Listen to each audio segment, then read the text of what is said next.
Car નિર્માણ ન્યૂઝની વિશેષ રજૂઆત ઝીરોર કાર્યક્રમ સાથે હું છું યજ્ઞ ત્રિવેદી. દર્શક મિત્રો, આજે ઝીરોર કાર્યક્રમમાં ચર્ચા કરવા જઈ રહ્યા છે ફરી એકવાર વન નેશન વન ઇલેક્શનને લઈને. દર્શક મિત્રો, વન નેશન વન ઇલેક્શન ને લઈને ચર્ચા વિચારણા તો ઘણા સમયથી જે જોવા મળી હતી. અત્યાર સુધીની વાત કરીએ તો 2 સપ્ટેમ્બર 2023ના રોજ એક પેનલની રચના કરવામાં આવી હતી. શું આ જે વિચાર છે, જે નિર્ણય છે, તેને આગળ ધપાવી શકાય કે નહીં, તેને લઈને ચર્ચા વિચારણા ધરવામાં આવી હતી, જેમાં 2 સપ્ટેમ્બર 2023ના રોજ સમિતિ બનાવવામાં આવી હતી. સમિતિના 8 જેટલા સભ્ય હતા, જેમાં પૂર્વ રાષ્ટ્રપતિ રામનાથ કોવિંદ, વરિષ્ઠ વકીલ હરીશ સાલ્વે, ગૃહમંત્રી અમિત શાહ, કોંગ્રેસના નેતા અધિર રંજન ચૌધરી, રાજ્યસભાના પૂર્વ નેતા ગુલામ નબી આઝાદ, સાથે સાથે 15મા નાણાં પંચના પૂર્વ અધ્યક્ષ NK સિંહ, લોકસભામાં પૂર્વ મહાસચિવ એવા સુભાષ કશ્યપ અને પૂર્વ ચીફ વિજિલન્સ કમિશનર સંજય કોઠારી, જે 8 જેટલા સભ્યોનો જેમાં સમાવેશ કરવામાં આવ્યો. 191 જેટલા દિવસમાં જે ચર્ચા વિચારણા ધરવામાં આવી કે ના પરિસ્થિતિ યોગ્ય છે કે નહીં, લાવવો જોઈએ કે નહીં, અને આખરે 14મી માર્ચે રાષ્ટ્રપતિ દ્રૌપદી મુર્મુને આ રિપોર્ટ સોંપવામાં પણ આવ્યો હતો. ત્યારથી ને અત્યાર સુધી વિપક્ષ દ્વારા વિરોધ કરવામાં આવી રહ્યો છે કે ના, જે આ નિર્ણય લેવામાં આવ્યો છે એ ક્યાંક યોગ્ય નથી. જો આ બિલ પસાર કરવામાં આવે તો ઘણા જે હિત છે તે હિત જોખવાય તેવી પણ બાબત તેમણે કરી હતી. યોગ્ય રીતે ચૂંટણી થાય નહીં તેવી પણ બાબત ક્યાંક હતી. અને બીજી બાજુ સત્તા પક્ષ દ્વારા એમ કહેવામાં આવ્યું કે અત્યાર સુધીની જે આ પરિસ્થિતિ છે તેમાં જો ખર્ચ અત્યારે હાલ તો ઓછો આવે, દરેક લોકોને ઘણી બધી વાર અત્યારે વોટિંગ માટે જવું ન પડે, એ પણ બાબતો ઘણી બધી જોવા મળી હતી. પરંતુ આખરે આજની વાત કરીએ તો આજે પણ વન નેશન વન ઇલેક્શનને લઈને કેબિનેટમાં મંજૂરી આપી દેવામાં આવી હતી. નેક્સ્ટ વીક કે આવતા અઠવાડિયે અત્યારે આ જે બિલ છે તેને સંસદમાં રજૂ કરવામાં આવશે તેવી બાબત પણ જોવા મળી હતી. ત્યારે કેબિનેટ મંત્રી અશ્વિની વૈષ્ણવ દ્વારા જે કહેવામાં પણ આવ્યું હતું કે પ્રથમ તબક્કામાં વિધાનસભા અને લોકસભાની ચૂંટણી જે યોજવામાં આવશે તેવું ક્યાંક આયોજન પણ કરવામાં આવ્યું છે. ત્યારબાદના 100 દિવસ બાદ નાગરિક ચૂંટણીઓ પણ યોજવામાં આવશે તેવી પણ બાબત તેમણે કહી હતી. ત્યારે 1951થી લઈને 1967ની વચ્ચે દેશમાં એક સાથે ચૂંટણી યોજવામાં તો આવી હતી. ત્યારબાદ જે રીતે હવે ફરી એકવાર પ્રયોજન જે આ ધરવામાં આવી રહ્યું છે તે મુદ્દા ઉપર ચર્ચા વિચારણા કરવી છે. ચર્ચા વિચારણા કરવા માટે અમારી સાથે જોડી ગયા છે ડૉક્ટર કમલેશ રાજગોર, કે જેઓ ભારતીય જનતા પાર્ટીના પ્રવક્તા છે, રાજેશભાઈ ઠાકર, કે જેઓ રાજકીય વિશ્લેષક છે, અને ડૉક્ટર નિકુલ પટેલ, કે જેઓ કોંગ્રેસ પાર્ટીના પ્રવક્તા છે. જે આ ત્રણનું સૌથી પહેલાં તો સ્વાગત છે. નમસ્કાર. રાજેશભાઈ, શરૂઆત મારે આપનાથી કરવી છે. Rajeshbhai, one nation one election, આપણે અત્યાર સુધી એ મુદ્દાઓ પર પહેલાં પણ ચર્ચા વિચારણા કરી હતી ને તેમાં પણ ક્યાંક એવું ફલિત થયું હતું કે ના, વન નેશન વન ઇલેક્શન આમ જે મુદ્દો તો ઘણો સારો એવો છે, ઘણી સારી એવી પરિસ્થિતિ તેનાથી સર્જાઈ પણ શકે છે. અને ફરી એકવાર આ વન નેશન વન ઇલેક્શનને લઈને જે પ્રસ્તાવ મૂકવામાં આવ્યો હતો પાસ પણ થઈ ગયો, અને હવે આવતા અઠવાડિયે તેનું બિલ એ લોકસભામાં જે રજૂ કરવામાં આવશે તેવી બાબત પણ હવે ચર્ચાઈ રહી છે. આપની પ્રતિક્રિયા? જો યજ્ઞભાઈ, સૈદ્ધાંતિક રીતે તમે જોવા જાઓ ને તો વિચાર તમને સારો લાગે કે એક વખતે ચૂંટણી થઈ જાય એના કારણે ઘણો બધો ખર્ચ એ અટકે. એની સાથે સાથે જે સરકારી તંત્ર જે છે એની ગતિશીલતાની અંદર જે અસર થતી હોય છે, આચારસંહિતા લાગુ થતી હોય એના કારણે, અને ઇલેક્શન કમિશનર સતત આની આ જ પ્રક્રિયામાં હોય. દાખલા તરીકે ઉદાહરણ લો તો હરિયાણા પછી મહારાષ્ટ્ર, હવે પછી પાછું આવશે દિલ્હી, એમ ક્યાંક ને ક્યાંક આવડા મોટા દેશની અંદર ચૂંટણીઓ ચાલતી. એટલે રાજ્યની અને રાષ્ટ્રીય બંને ચૂંટણીઓ એક સાથે થઈ જાય તો સ્વાભાવિક જ છે કે એક જ પ્રક્રિયાની અંદર જે ખર્ચો થવાનો એ થાય, અને પછી જે છે એ સરકારો જે છે એ કામે લાગે. પણ ફેડરલ સ્ટ્રક્ચરની અંદર વચ્ચે સરકારો પડે, જે તમે કીધું ને કે 51થી 3 ચૂંટણીઓ સળંગ જે છે, 64 સુધી 3 ચૂંટણીઓ સળંગ થઈ, પણ પછી જ્યારે રાજ્યની અંદર કોઈ પણ કારણોસર સરકારો વચ્ચે પડી એ પછી આ ક્રમ તૂટવા માંડ્યો. એવી રીતે રાષ્ટ્રીય લેવલ ઉપર પણ 5 વર્ષ સરકાર ના ચાલી હોય, વચ્ચે સરકાર પડી હોય, ચૂંટણી આવી હોય, એના કારણે એનો પણ ક્રમ તૂટ્યો. એટલે હવે આ જે મુસદ્દો રજૂ થાય ત્યારે અંદર આ બધી જેટલી ક્વેરીઝ છે કે ભાઈ આમાં શું થઈ શકે, એમાં શું વિચાર કરેલો છે એ જાણ્યા પછી, કારણ કે અત્યારે તો આપણી પાસે પ્રશ્ન જ છે, એના જવાબ જે છે, જેને આ વિચાર કર્યો છે અને જેને બિલ રજૂ કરવાના છે, એની અંદર કદાચ આ બધી સમસ્યાઓનું સમાધાન એમણે આપેલું હશે.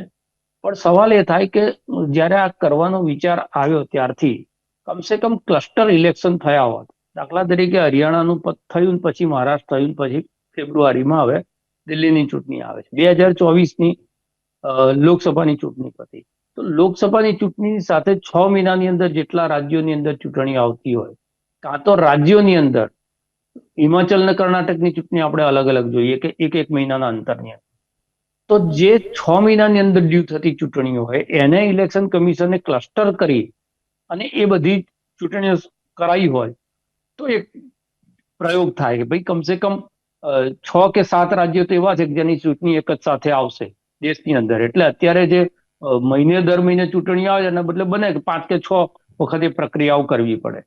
પણ એમાંય પાછો જે પેલો મુશ્કેલી આવે છે કે ચૂંટાયેલી સરકાર જે 5 વર્ષ માટે હોય એને વચ્ચેથી ભંગ, એક્સટેન્શન આપવાની સત્તા કે એને ભંગ કરવાની સત્તા એ બંધારણીય રીતે કોની પાસે, અને બહુમતી મેળવેલી રાજ્ય સરકારો છે એ એની સાથે સહમત થાય કે ના થાય. એટલે પ્રશ્નો બધા એવું કરતા હોય ઘણી વખત કે ભાઈ હરિયાણા એની જોડે મહારાષ્ટ્ર કરાવી દીધું, એની જોડે દિલ્હી કરાવી દીધું હતો, પણ એ રાજ્ય સરકારો જે છે એની વિધાનસભાનું જો વિસર્જન કરવા માટે તૈયાર ના હોય તો પાછા સંવિધાનિક પાવર એના કોની પાસે, ભાઈ ચૂંટાયેલી સરકાર છે એને વહેલી વિસર્જિત કરવી કાં તો એને એક્સટેન્શન આપવું. એટલે આ બધા જ વિષયો છે. એટલે મેં કીધું એમ સૈદ્ધાંતિક રીતે આ વિચાર તમને બહુ જ સારો લાગે અને દેખી રીતે એ પણ ખબર પડે કે ભાઈ આ એક વખતની ચૂંટણી થાય એટલે જેટલા પ્રકારની ગેરરીતિઓ ચૂંટણીની અંદર થાય છે એ પણ એના કારણે ઓછી થાય. અને એની સાથે સાથે સ્ટેટ અને નેશનલ આ બંનેના મેન્ડેટમાં એક સવાલ એવો પણ વિપક્ષ દ્વારા ઉભો કરવામાં આવે છે કે ભાઈ રાષ્ટ્રીય મુદ્દા ઉપર જ રાજ્યોની ચૂંટણીઓ થઈ જાય જો લોકસભા સાથે થાય. પણ તમે અનુભવ જુઓ તેવું થતું નથી. દિલ્હીની અંદર છેલ્લા 3 વખતથી તમે મેન્ડેટ જુઓ તો રાષ્ટ્રીય લેવલ ઉપર ભારતીય જનતા પાર્ટીને મળે છે, રાજ્યના લેવલ ઉપર આમ આદમી પાર્ટીને મળે. હમણાં છેલ્લી મહારાષ્ટ્રની જે ચૂંટણી થઈ એની અંદર નાંદેડ લોકસભાની ચૂંટણી હતી, નીચેની બધી સીટો બહુ ખરાબ રીતે કોંગ્રેસ હારી ગઈ. ત્યારે લોકસભાની અંદર જે છે એક લોકોએ કોંગ્રેસને મત આપ્યા. એક જ ચૂંટણીમાં 2 અલગ અલગ ઈવીએમ ઉપર 2 જુદી જુદી પસંદગી લોકોએ આપી હોય એવા ઉદાહરણ છે. એટલે એ એક જે શંકા છે કે ભાઈ રાષ્ટ્રીય મુદ્દા ઉપર આમે જો તમે રાજ્ય સરકારની ચૂંટણીઓ થાય તો એની અંદર પણ રાષ્ટ્રીય મુદ્દાઓ તો ચર્ચાતા જ હોય છે.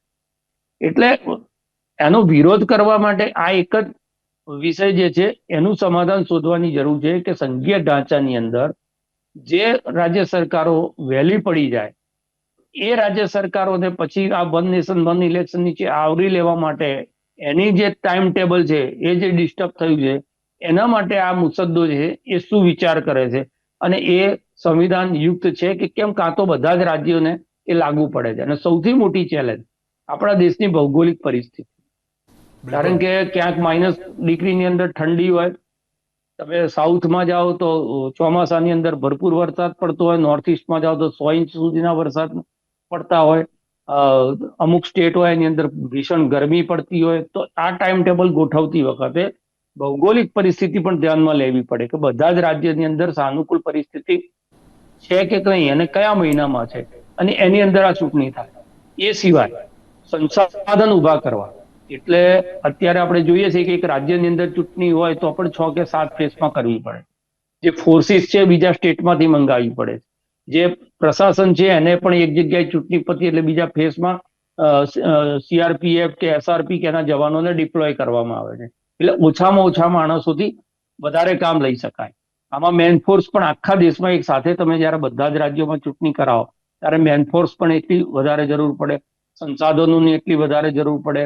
ઈવીએમ મશીન જે છે ઈવીએમ મશીન કરોડોની સંખ્યાની અંદર નવા ઉભા કરવા પડે. એટલે ઇન્ફ્રાસ્ટ્રક્ચર થી લઈ અને હ્યુમન રિસોર્સિસ આ બધાની પણ એક મોટી ચેલેન્જ છે. પણ આ બધી જ ચેલેન્જને સ્વીકારી લઈ અને આ જેટલા મેં પ્રશ્નો ઉભા કર્યા છે પ્રશ્નોનું સમાધાન શોધીને કોઈ મુસદ્દો આવે છે તો પછી આપણે એનું સ્પષ્ટ રીતે એની ચર્ચા કરીશું. બિલકુલ બિલકુલ સાચી વાત છે. એટલે કે ક્યાંક તમે વન નેશન વન ઇલેક્શન લાવવાની બાબત તમે કહો છો, બિલ પણ તમે અત્યારે લોકસભામાં લાવો છો, પણ આ બધા જો પ્રશ્નોનું નિરાકરણ આવશે ને ત્યારબાદ યોગ્ય રીતે અત્યારે ઇલેક્શન માટે વિચારી પણ શકીશું તેવી બાબત પણ ક્યાં કહી શકાય. નિકુલભાઈ, પ્રગતિની બાબત ઉપર ચર્ચા કરવાની જે આગળ દરેક લોકો આવતા તો હોય છે કે ભારત દેશના વિકાસ માટે, પ્રગતિ માટે આગળ આવવું એ બહુ જરૂરી જોવા મળતું હોય છે. અને ક્યાંક જે વારંવાર જે ચૂંટણી થતી હોય છે તેમાં જે દેશમાં જે વિકાસની બાબત હોય, પ્રગતિની બાબત જે જોવા મળતી હોય તે ક્યાંક અવરોધરૂપ પણ સાબિત થતી હોય છે. અને તે અનુસાર અત્યારે આ વન નેશન વન ઇલેક્શન લાવવાની બાબત પર ચર્ચાઓ હાથ ધરવામાં આવી રહી છે. સત્તાપક્ષ દર વખતે એમ કહે છે કે ના, વિકાસ કરવા માટે એમ કહેવાય ને કે યોગ્ય સમય હોવો એ બહુ જરૂરી છે, પરંતુ ક્યાંક સમય મળતો નથી. પ્રચાર પ્રસારમાં અત્યારે સમય જતો રહેતો હોય છે અને એટલા જ માટે આ વન નેશન વન ઇલેક્શનનો જે કોન્સેપ્ટ છે તેને અત્યારે લાવવાની બાબત પણ જોવા મળી રહી છે. તો પછી હવે આનો વિરોધ કેમ? સૌ પ્રથમ તો કહેવા માંગીશ કે જ્યારે કોઈ પણ મુસદ્દો કોઈ સરકાર દ્વારા લાવવામાં આવે તો એનો વિરોધ ના હોય, એમાં સૂચન હોય. મારા ખ્યાલથી જે રીતના આપણા પેનલ મેમ્બરે સૂચનો આપે એ બધા જ સૂચનો સાથે અમે કીધું હતું કે આટલા આટલા એમેન્ડમેન્ટ્સ કરવા પડશે દેશના સંવિધાનની અંદર. તો મૂળભૂત સંવિધાનની અંદર જ્યારે એમેન્ડમેન્ટ્સની વાત આવે તો એમેન્ડમેન્ટ્સ કયા કયા હોવા જોઈએ એના માટે જ કોંગ્રેસે હંમેશા વાત કરી છે. શું એ લાવી શકીશું, શું આપણે કરી શકીશું? અને જે બી વાતો શું કહેવાય કે રાજકીય વિશ્લેષક શ્રીએ કરી એ જ ચિંતા અમે બી વ્યક્ત કરી હતી. તો અમે જ્યારે કોઈ ચિંતા વ્યક્ત કરે, અમે કોઈ વસ્તુ રજૂઆત કરીએ તો એ વિપક્ષ તરીકે અમારો વિરોધ ના હોય, એને વિરોધ તરીકે ના લેવું જોઈએ, એને સૂચન તરીકે લેવું જોઈએ. અને હંમેશા ચર્ચા માટે અમે તૈયાર છે. ડેફિનેટલી સરકારે જે સમિતિ બનાવી હતી એમાં કોંગ્રેસ પક્ષથી બી વ્યક્તિ હતા અને જે બી કોઈ નિર્ણયો લેવાય છે, મુસદ્દા જે બી ડિસ્કશન કરવામાં આવે છે, જે બી, કારણ કે સમિતિ જે હતી એ ખૂબ જ ઉચ્ચ લેવલના લોકો, એની જોડે ખૂબ રાજકીય અનુભવો હતા અને એ બધા ભેગા મળીને જે બી પેરામીટર્સ, જે બી પોલિસીઝ, જે બી સ્ટેપ્સ કે શું કરવું પડે, શું ના કરવું પડે, શું થઈ શકે, શું ના થઈ શકે, બધા જ મુસદ્દા પર ચર્ચા થઈ હશે. ને ફાઇનલી જ્યારે સરકાર વન નેશન વન ઇલેક્શનનો મુસદ્દો લઈને આવી રહી છે તો ડેફિનેટલી ડ્રાફ્ટ બિલ એ દરેક લોકો વાંચવા માટે ઇન્ટરેસ્ટેડ હશે. ને ડ્રાફ્ટ બિલની અંદર અમે એવી આશા રાખીએ કે સંસદની અંદર ખૂબ જ સારી રીતે એની ચર્ચા થાય અને સરકાર ચર્ચા થાય એના માટેના પૂરતા પ્રયાસ કરે. એટલી અમારા તરફથી હંમેશા લાગણી રહી છે. અમે એવું જ કહીએ છીએ હંમેશા કે કોઈ બી દેશના ઉન્નતિ અને ઉત્થાન માટેના કાર્યો હોય તો અમે ચર્ચા કરવા બી તૈયાર છે. ને સરકારે અમને સાંભળવું બી જોઈએ કે અમારા તરફથી કોઈ સૂચન, કારણ કે અમે બી જનપ્રતિનિધિઓ છે, અમારા તરફથી બી જે લાગણીઓ હોય અમે વ્યક્ત કરતા હોય છે. તો તમને બી ફરીથી વિનંતી કરવા માંગીશ કે જ્યારે તમે બી તમારા તરફથી જે સવાલ પૂછો એની અંદર મારી દ્રષ્ટિએ જે વિરોધ શબ્દ વાપરો છો ત્યારે પ્રજાને એવું થાય છે કે કોંગ્રેસ હંમેશા વિરોધ કરતી હોય છે. તો મારી નમ્ર બે હાથ જોડીને વિનંતી કે જે રાજકીય વિશ્લેષકે પ્રશ્ન કીધા એ જ પ્રશ્નો અમે સંવિધાનની અંદર મોડિફિકેશનની વાતો કરીએ છીએ, તે સૂચન હોય છે, વિરોધ નથી હોતો. વિરોધ નથી, પરંતુ એ ચલો સૂચનો અત્યારે તો જોવા મળી રહ્યા છે. કમલેશભાઈ, સવાલો ઘણા બધા જે રાજેશભાઈએ તો કર્યા કે અત્યારે તો ભૌગોલિક દ્રષ્ટિએ છે કે નહીં, જો લોકસભામાં હોય તો ક્યાંક જે વોટિંગ છે વિરોધ પક્ષ બાજુ થતું હોય છે, જે વિધાનસભાનું હોય છે ત્યારે જે સત્તાપક્ષ બાજુ થતું હોય છે. દરેક પેરામીટર્સને અત્યારે સમજવા બહુ જરૂરી છે, તેની ઉપર અધ્યયન કરવું બહુ જરૂરી છે ને ત્યારબાદ આ નિર્ણય લેવામાં આવતો હોય છે. અને અત્યારે જે બિલને મંજૂરી આપવામાં તો આવી છે કેબિનેટમાં અને બિલને હવે સંસદમાં પણ રજૂ કરવાનું છે. તો શું રાજ્ય સરકાર કેન્દ્ર સરકાર અત્યારે તમામ જગ્યાએ અત્યારે તૈયાર છે ખરી? નિર્માણના ન્યૂઝના માધ્યમથી હું એટલું જ કહીશ કે આદરણીય નરેન્દ્રભાઈ મોદી અને ગુજરાતના પનોતા પુત્ર એવા અમિતભાઈ, એના નેતૃત્વની અંદર જે પણ કાર્ય થઈ રહ્યું છે એ રાષ્ટ્રના નિર્માણ માટે થઈ.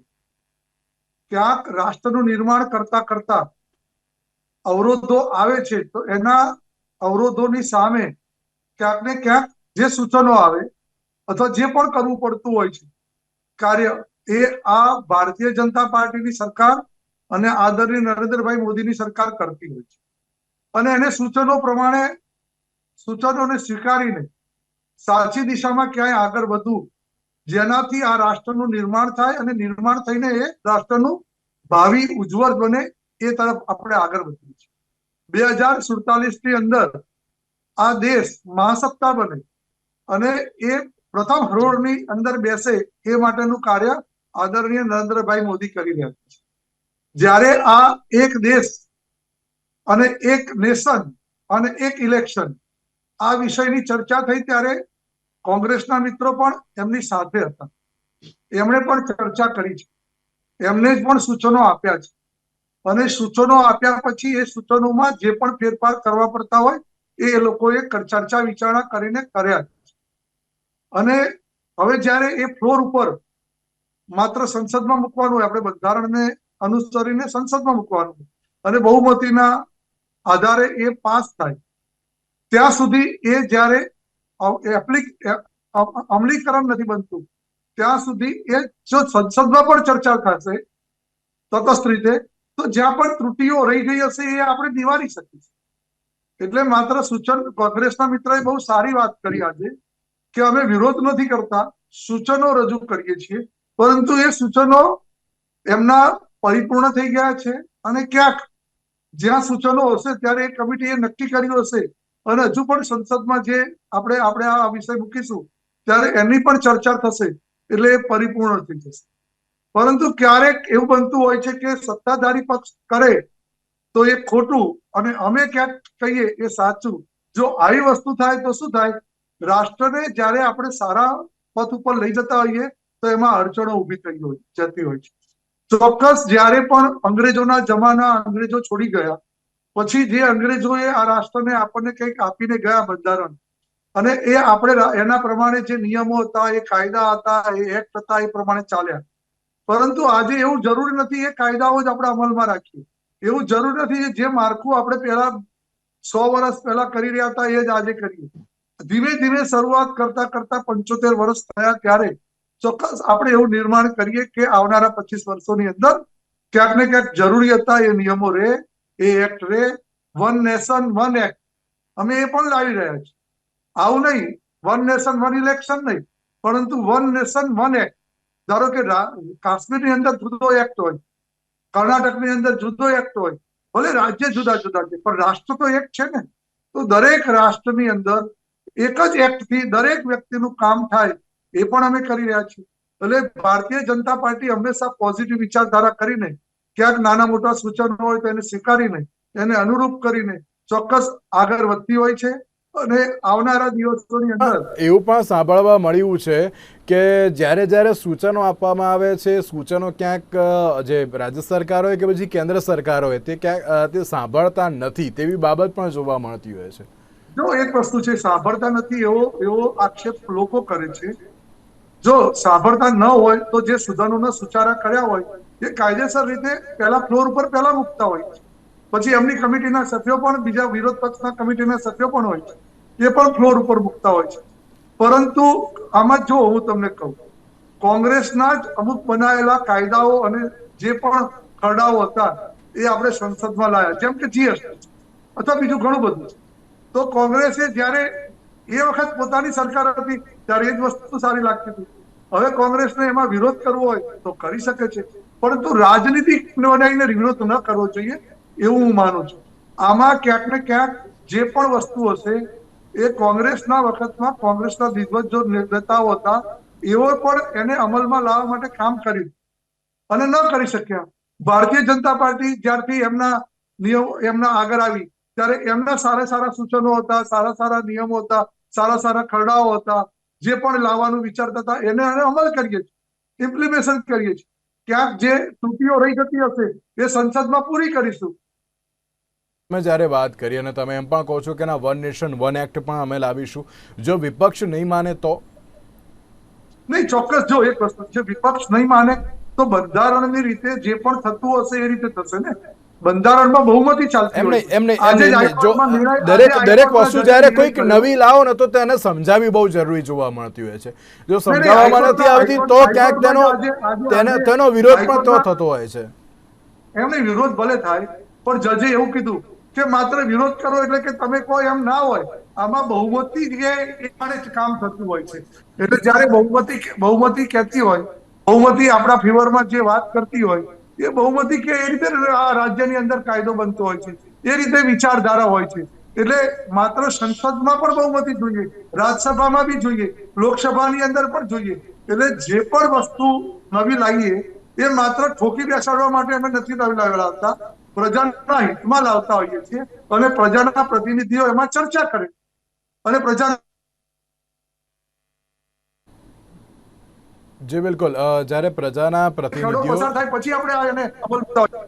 જી ક્યાંય ને જી ક્યાંક કોઈ પણ લોકોને નુકસાન ન થાય અને ત્રુટિ ન રહી જાય એના માટે પૂરેપૂરું ધ્યાન રાખવામાં આવતું હોય છે. ઓકે નિકુલભાઈ, સૂચનો લેવામાં આવતા હોય છે, સૂચનો પર ચર્ચા પણ ધરવામાં આવતી હોય છે, પણ પછી એક વસ્તુ પકડીને બેસવું એ પણ ક્યાંક યોગ્ય નથી તેવું પણ જોવા મળતું હોય છે. જો બહુમતી હોય તો અત્યારે બંધારણીય દ્રષ્ટિએ પણ જે આ જે વન નેશન વન ઇલેક્શન હોય કે પછી વન નેશન વન ટેક્સ હોય કે પછી વન નેશન વન એક્ટ પણ હોય તેને પણ પાસ કરી શકાય છે. નિકુલભાઈ, ના, સાચી વાત છે, સાચી વાત છે. મારા તો મિત્ર one nation one Nikulbhai tax તમે એક બાજુ તમે એમ કહેતા હોવો છો કે ના અમારા સૂચનો લેવામાં આવતા નથી, ક્યાંક કેન્દ્ર સરકાર અમારી વાત સાંભળતી નથી, એવી બધી બાબતો તો જોવા મળતી હોય છે. પણ કેન્દ્ર સરકારના જે કેન્દ્ર સરકાર છે તે એમ જ કહે છે કે અમે દરેક લોકોને જોડે અમે દરેક લોકોને જોડે લઈને ચાલવાની બાબત કહીએ છીએ.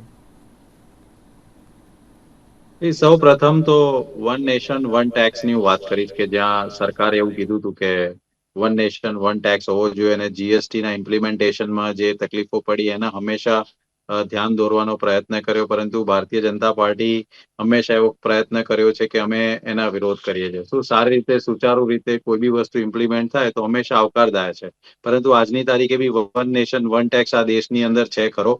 મારો સવાલ એ છે. આજે બી તમે જુઓ વન નેશન વન ટેક્સ નથી આ દેશની અંદર. તમારી જોડે અલગ અલગ ટેક્સ સિસ્ટમ છે, એમાં પેટ્રોલ પ્રોડક્ટ ખાસ કરીને વાત કરીશ. એનો મતલબ એ નથી કે હવે કોંગ્રેસ એનો વિરોધ કરી રહી છે. એ તો સરકારની પ્રાથમિકતા હોય છે કે કઈ રીતના એને લાવવું છે અંદર. બરાબર છે. બીજી વસ્તુ વાત કરીશ કે વન નેશન વન ઇલેક્શન ની જયારે બી વાત કરવામાં આવે તો અમે હંમેશા કીધું છે કે જે બી એમેન્ડમેન્ટ્સ, તો એ એમેન્ડમેન્ટ્સ ક્યાં આવશે? સંસદના ફ્લોર પર જ આવશે ને. તો ફ્લોર ઉપર લાવવા માટે તમારે દરેક મુસદ્દાને ચર્ચા કરવો પડશે. હવે આપણે જોઈએ કે સરકાર હંમેશા એવું કહે છે કે અમે દેશના હિતમાં વિચારીએ છીએ, તો અમે શું દેશના અહિતમાં વિચારીએ છીએ? એ બી મારો એક પ્રશ્ન છે. ત્રીજી વસ્તુ વાત કરવા માંગીશ કે જ્યારે બી કોઈ પોલિસી કોઈ બી સરકાર લઈને આવે તો ડેફિનેટલી સર્વપક્ષીય બેઠક થાય.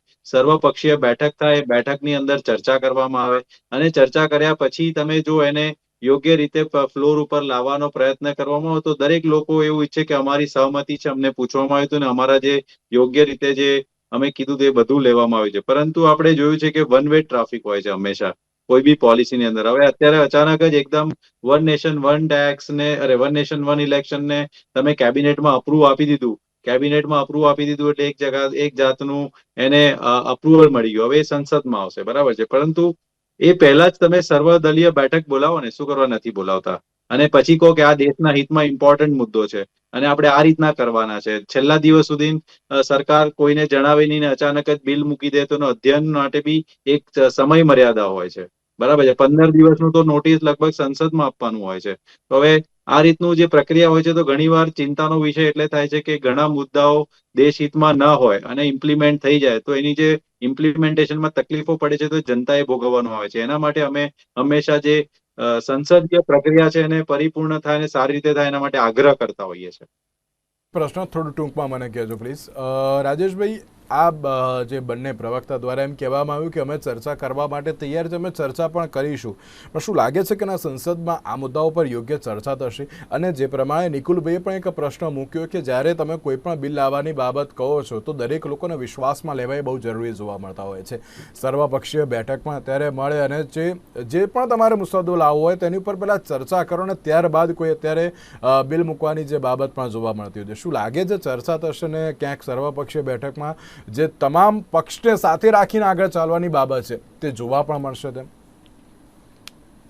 ચર્ચા થાય તો એ આવકારદાયક છે, પણ અત્યારે જે પરિસ્થિતિ આપણે સંસદની જોઈ રહ્યા છે એની અંદર કેટલી ચર્ચા આ બિલને લઈને થશે? કારણ કે બિઝનેસ જે છે આ સંસદની અંદર જે પણ બિલો રજૂ થવાના હતા એ બધા એજન્ડામાં હતા, પણ જે રીતે વાદ અને વિવાદ અને આક્ષેપ અને પ્રત્યે આક્ષેપની બલી સંસદ અત્યારે ચડી રહી છે એની અંદર જે રીતે બંને પક્ષના પ્રવક્તાઓ કહી રહ્યા છે એ રીતે ચર્ચા થાય એ તો ખૂબ જ સારી વાત છે ને. કારણ કે કોઈ પણ સમસ્યાનું સમાધાન એ કોમ્યુનિકેશન છે, સંવાદ છે, અને સંવાદ માટે સંસદ છે. પણ મને એવું લાગે છે, અંગત રીતે મારો અભિપ્રાય એવો છે તો રાષ્ટ્રીય પક્ષો કદાચ પણ આ બાબતે સહમત થઈ શકે, પણ પ્રાદેશિક પક્ષો જે છે એ આની અંદર સૌથી મોટો રોડો બનવાની કોશિશ એટલા માટે કરશે કે એમનું નેશનલ ઇન્ટરેસ્ટ હોતો નથી. એમની પોલિટિક્સ જે છે એ માત્ર સ્ટેટ પૂરતી મર્યાદિત હોય છે, અને જ્યારે એમને એવું લાગે કે અમારી મુદત પૂરી થવી કે મુદત લંબાવી એના ઉપર કોઈ ત્રીજી શક્તિનો હાથ આવે છે કે આવી થાય છે કે એ પ્રકારનો કોઈ પણ ભ્રમ એમની અંદર ફેલાવવામાં આવે, તો પ્રાદેશિક પક્ષોએ પોતાના હિતની વાત કરી અને ફેડરલ સ્ટ્રક્ચરની ઉપર આ આઘાત છે, સંઘીય ઢાંચા ઉપર આનો આઘાત છે, એ રીતે એનો વિરોધ વધારે પ્રબળ રીતે કરશે એવું હાલ લાગી રહ્યું છે. પણ આપણે અહીંયા જે ચર્ચા કરી છે તમામ ચર્ચા નિષ્ણાત લોકોએ કરી. આપણા નોલેજ કરતા તો ઘણા વધારે વિદ્વાન લોકોએ કમિટીની અંદર પણ હતા, અને કાનૂની પક્ષ એનો હોય, સંવિધાનિક પક્ષ હોય, બધો જ ચર્ચાયો હશે. એટલે જયારે મુસદ્દો આવે અને આ બધા જ પ્રશ્નો જે છે એમાં કેટલો સમાધાન શોધવાની કોશિશ થઈ છે અને ક્યાં આગળ જે છે એ હજી પણ હર્ડલ્સ છે, એને હટાવવા માટે જો સંવાદ થતો હોય તો એનાથી વધારે આવકારદાયક કોઈ વાત હોઈ ના શકે. કમલેશભાઈ 10 સેકન્ડ ખાલી. આ ચોક્કસ. જો અમારા કોંગ્રેસના મિત્ર એમ કે છે કે અમે ચર્ચા કરતા નથી અને એના સૂચનો નથી લેતા અને પછી ઠોકી બેસાડીએ છીએ અને પ્રજાને અહિત કરીએ છીએ, અરે ભાઈ તમે જોઈ શકો છો વક્ફ બોર્ડનો કાયદો હતો તો ભારતીય જનતા પાર્ટી ધારી હોત તો તરત જ અત્યારે બધું પૂરું કરી શકતી હોત, એને નાબૂદ તમે પણ ચર્ચા કરવા માટે તૈયાર છો, વિપક્ષ પણ ચર્ચા કરવા માટે તૈયાર છે. અને અત્યારે કમિટીમાં બી મૂકી દીધું, અને જે કમિટી ચર્ચા કરી રહી છે અને એ કમિટી નિર્ણય આવશે, નકર રાજ્યસભા લોકસભામાં તો અમે ક્યારનું પાસ કરી દીધું હોત. તો એટલે એવું નથી કે અમે કરી દઈએ, પ્રજા જે કહેતી હોય છે એ પ્રમાણે અમને ન ગમતું હોય જે કરતા હોઈએ છીએ. બિલકુલ સૂચનો આવે એમ કરતા હોઈએ. બિલકુલ. સો સત્તાપક્ષ અને વિપક્ષ બંને તૈયાર છે ચર્ચા કરવા માટે.